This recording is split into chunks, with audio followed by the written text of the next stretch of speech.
আজ যিটো ৰৈ বিনালে যিটো যেতিয়া তেওঁ অডিটৰিয়ামত কৰিছে মই প্ৰেক্টিকেলি নাজানো, তেতিয়া তেওঁ ইয়াতে মানে চকুটো তেওঁ ব্লাইণ্ড হৈ গ'ল। তেতিয়া মোক খবৰ কৰিছে, মই গৈ পেলাই তেওঁৰ লগত হেণ্ডশ্বেক কৰি আহিছোঁ। তেওঁ কৈছে যে মইতো এতিয়া ব্লাইণ্ড হৈ আছোঁ, মইতো আপোনাক দেখা নাপাম। So' that was my last direct talk with him.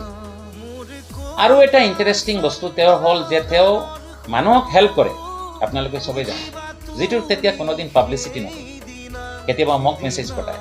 Last যিজন ছোৱালী যোৰহাটৰ, তাইৰ কি আছিলে বেমাৰটো, কিবা তাইৰ কেঞ্চাৰ ৰিলেটেড কিবা বেমাৰ আছিলে, মোক ছাডেনলি ফোন কৰে বা ছাডেনলি টেক্সট কৰে, সবদা মই এজন ছোৱালী পঠাইছোঁ, আপুনি পাৰিলে অলপ হেল্প কৰিব, মই আৰু পৰা নাই।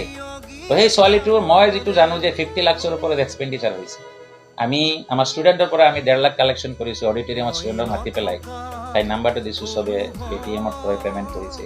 মই ফ্ৰেণ্ড চাৰ্কলৰ পৰা অলপ কালেকশ্যন কৰি দিছোঁ আৰু 1 লাখ টকা। এনেকুৱা মই বহুত কেইটা কেছত তেওঁৰ যিটো ক'লে দিছোঁ।